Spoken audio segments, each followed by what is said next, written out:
Sir நீங்கள் நடிகர் பிரகாஷ் ராஜ் அவர்களை பற்றி கேள்விப்பட்டிருப்பீங்க. நீங்கள் என்ன நினைக்கிறீங்க அவர் பற்றி? அவருடைய நடிப்பை பற்றி கொஸ்டினே கிடையாது. பல படங்களை அவர் தான் காப்பாற்றினார். கில்லி படத்துக்கு யார் காரணம்? செல்லம் செல்லம்.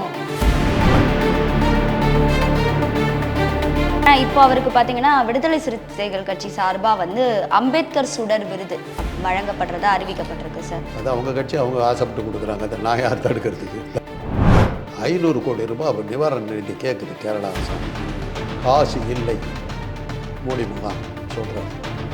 அடுத்த வாரம் 3000 கோடி ரூபாயில் பட்டியலுக்கு சேலை. பிரகாஷ் ராஜ் கேட்டார்.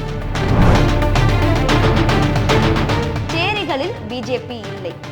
இது ஒரு ஸ்ட்ராங்கான மீனிங் கொண்ட ஒரு சென்டென்ஸாகவே இருக்குது. அதை பற்றி என்ன? அடித்தட்டு மக்களிடம் பிஜேபி இல்லை. அதுதானே உண்மை.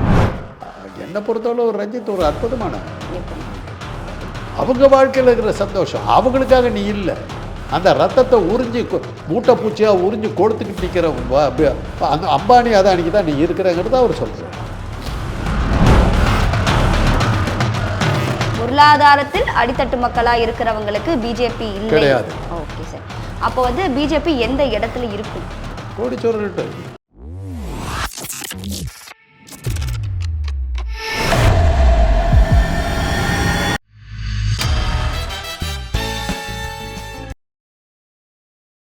பிபிடி சினிமா நேயர்களுக்கு வணக்கம். இன்னைக்கு நம்ம நிகழ்ச்சியில் சினிமா விமர்சகர் டாக்டர் காந்தராஜ் அவர்கள் இணைஞ்சிருக்காரு. வணக்கம் சார். சார், நீங்கள் நடிகர் பிரகாஷ் ராஜ் அவர்களை பற்றி கேள்விப்பட்டிருப்பீங்க. நீங்கள் என்ன நினைக்கிறீங்க அவர் பற்றி? ஏன்னா அவர் அரசியல்லையும் இருக்கார், நடிக்கவும் செய்கிறாரு, சிறந்த நடிகர் கூட, குணச்சித்திர நடிகர். என்ன நினைக்கிறீங்க சார் அவருடைய நடிப்பை பற்றி கொஸ்டினே கிடையாது. ஓகே. Versatile actor. பல படங்களை அவர் தான் காப்பாற்றினார். இப்போ சரத்குமார் இந்த நயன்தாரா நடித்த படம் இது என்னது இன்னும் ஒரு படம். அந்த படத்துக்கு அவர் ஐயா ஐயா ஐயா அது அந்த படத்துக்கு அவர் தான் காரணம். கில்லி படத்துக்கு யார் காரணம்? செல்லம் செல்லம். இல்லை, கில்லி படத்துக்கு விஜய் த்ரிஷா முக்கிய காரணம். பிரகாஷ் ராஜ் எடுத்துக்கலாம். 2 காரணம். பிரகாஷ் ராஜ் ஸ்டண்ட் காட்சிகள். இது 2 தான். கதாநாயகியை கடத்திக்கிட்டு போகிறது நீங்களும் கடத்திக்கிட்டு போயிருக்கலாம், நானும் கடத்திட்டு போயிருக்கலாம், அவரும் கடத்திக்கிட்டு போயிருக்கலாம். யான் கடத்திக்கிட்டு போயிட்டு தான் அந்த சீன் பிச்சுக்கிட்டு நிற்கும். அந்த காட்சிகளுக்கு அதில் விஜயும் இருந்தார். அவ்வளோதான். அந்த கடத்திக்கிட்டு போகிற ஆளாக விஜய் இருந்தார். மற்றபடி விஜய்னால் அந்த படம் என்னத்துக்கு ஓடிச்சு? ஒரு டைலாக் அந்த இவர் ஆஷிஷ் வித்யார்த்தி சொல்லிட்டு போவார். பிரகாஷ்ராஜ் வந்து ஏன் உன் படம் கொண்டு விடுவேன் பயப்படுறியா அப்படின்பாரு. பயம் அவனை பார்த்து இல்லை, உன்னை பார்த்து இல்லைடா, அவனை பார்த்து இல்லைடா, உன்னை பார்த்து அவங்ககிட்ட ஜாக்கிரதையாக இருட்டு போவார். அதே மாதிரி த்ரிஷா பிரகாஷ் வந்து மிரட்டுவா. அப்படி கொஞ்சம் கூட சட்டை பண்ணாமல் காஃபி போடுப்பா அப்படிம்பாங்க. இதெல்லாம் தான் அந்த படத்தில். விஜய் என்னத்தை ஏதாவது ஒரு சீன் சொல்லுங்க அந்த படத்தில். விஜய் தான் இந்த சீன் பிரமா வந்து சொல்லுங்க பார்க்கலாம். விஜய் அந்த படத்தில் இருந்தார், அவ்வளோதான். அதில் யார் நடிச்சிருந்தாலும் தெலுங்கில் இதை விட சூப்பர் ஹிட்டாக ஓடிச்சு.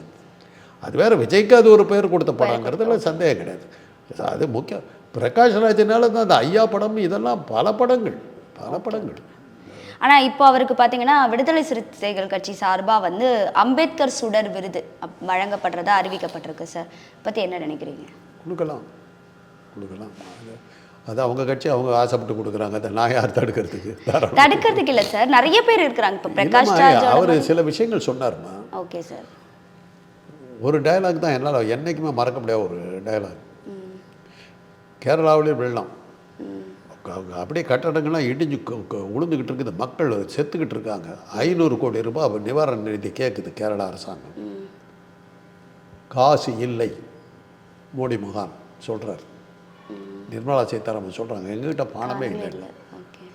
அடுத்த வாரம் 3000 கோடி ரூபாயில் பட்டியலுக்கு சேலை. பிரகாஷ் ராஜ் கேட்டார். When Kerala is submerged in floods and people are dying and they asked for 500 crores, which the finance minister and Modi said no, and they are opening a statue worth of 3,000 crores. 3,000 crores for a statue அப்படின்னார். அந்த கேள்வியை கேட்குற தைரியம் அந்த cinema துறையில் இருந்தது அவர் ஒருத்தருக்கு தான். அரசியல்வாதிகள் கேட்குறது வேறு, சினிமாக்காரர்கள் அது மாதிரி கேட்க மாட்டாங்க. நமக்கு எதாவது ஆபத்து வந்துட போகுது அப்படிங்கிற பயத்தில் இருப்பாங்க. கேட்டார். இன்றைக்கி பல விஷயங்கள் அவர் கேட்குறார். அரசியல் என்னுடைய கருத்துக்களோட அவர் ஒத்து போகிறார், அவ்வளோதான். அவர் ஒத்து போகலைன்னா நான் மாற்றி பேசுகிறேன். ஆனால் அதை சொல்கிறதுக்கான தைரியம் இருக்குது இல்லை. இப்போ அதே விஜய் சொல்கிறீங்க, சூப்பர் ஸ்டார், அவரை அடிச்சுக்கிறதுக்கு ஆளே கிடையாதுன்றீங்க. இன்றைக்கி ஊரில் அரசியலுக்கு வந்தனா வரலையான்னு சொல்லலையே. அவர் ஒரு பாட்டு ஒன்று போட்டார், நான் ஷாம்பெயின் பாடினது ஏயா கேம்பெயின் எடுத்துக்கிறேங்கிறாரு. அதுவே தெரியுது அரசியலுக்கு வரத்துக்கும் தைரியம் இல்லை, விட்டு போகிறதுக்கும் தைரியம் இல்லை, பயந்து எடுக்கிறாரு.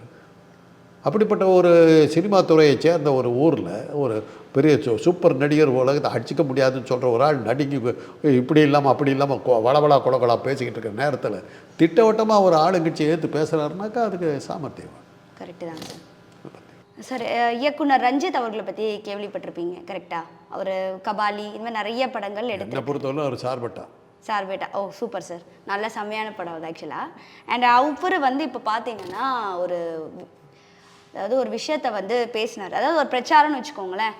அவர் பேசும்போது அதில் என்ன சொல்லியிருக்காருன்னா, சேரிகளில் பிஜேபி இல்லை, மற்ற எல்லா இடங்களிலும் பிஜேபி உள்ளது, நான் அந்த சேரிகளில் தான் போய் பிரச்சாரம் அதாவது பேச போகிறேன் அப்படின்ற மாதிரி அவர் மென்ஷன் பண்ணியிருக்காரு. அது இப்போ கொஞ்சம் வைரலாகவே பேசப்பட்டு இருக்கு. சேரிகளில் பிஜேபி இல்லை, இது ஒரு ஸ்ட்ராங்கான மீனிங் கொண்ட ஒரு சென்டென்ஸாகவே இருக்குது. அதை பற்றி என்ன நினைக்கிறீங்க? அடித்தட்டு மக்களிடம் பிஜேபி இல்லைன்றாரு, அதுதானே உண்மை. ஆனால் அவர் அங்கேயே சஜஸ்ட் பண்ணுறாருல சேரிகள் அப்படின்ற போது, அவர் நீங்கள் சொன்ன மாதிரி அடித்தட்டு சேரிகள் யார்?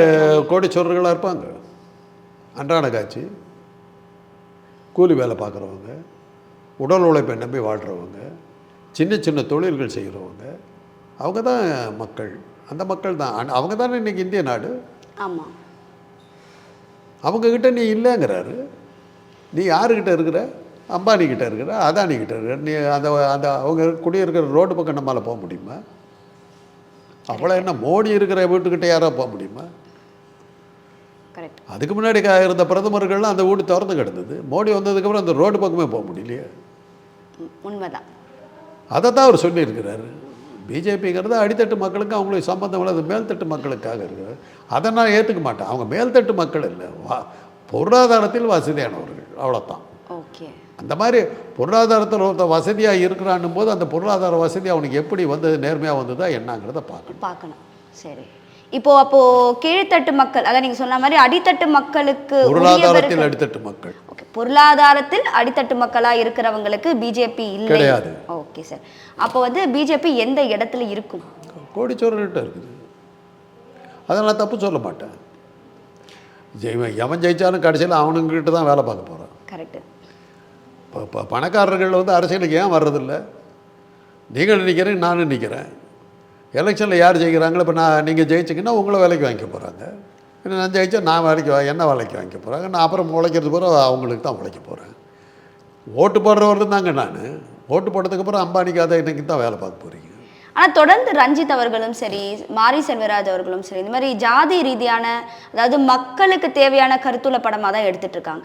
அதில் இவங்க இறங்கி அரசியல் பேசும்போது அது இன்னும் கொஞ்சம் டீப்பாக போய் மக்கள்கிட்ட செய்கிறது இல்லையா சார்? நீங்கள் இன்னொருத்தர் பேரை சொன்னீங்க, அவரோட நான் ஒத்துப்போக முடியாது. ஓகே, ரஞ்சித்தினுடைய படங்கள் தன்னுடைய ஜாதியினுடைய மேம்பாட்டை காட்டினார். சார்பட்டா படத்தை ஏன் சொன்னேன்னா, அந்த ஒரு இடத்துல என்ன மாதிரியான மகிழ்ச்சியான ஒரு வாழ்க்கை நடக்குதுங்கிறத காட்டினாருமா அவர். கரெக்ட் தான் சார். அடித்தட்டு மக்கள், ஒரு சமூகத்தால் புறக்கணிக்கப்பட்ட ஒரு கூட்டம், அவங்க வாழ்க்கையில் என்ன சந்தோஷம் இருக்குது? நீங்கள் உலகத்தில் இருக்கிற அத்தனை செல்வத்தையும் கொண்டு வந்து வச்சுக்கிட்டு இருக்கோம், வீட்டில் அந்த சந்தோஷம் இல்லையே. கரெக்ட். ஒரு குத்துச்சண்டையை வச்சுக்கிட்டு என்ன ஜாலியான ஒரு வாழ்க்கை, என்ன குஷி, என்ன இது எப்படி இருக்குது? இன்றைக்கி நினச்சி பார்க்குற என்ன மாதிரி படம் அது, என்ன மாதிரி படம் அது.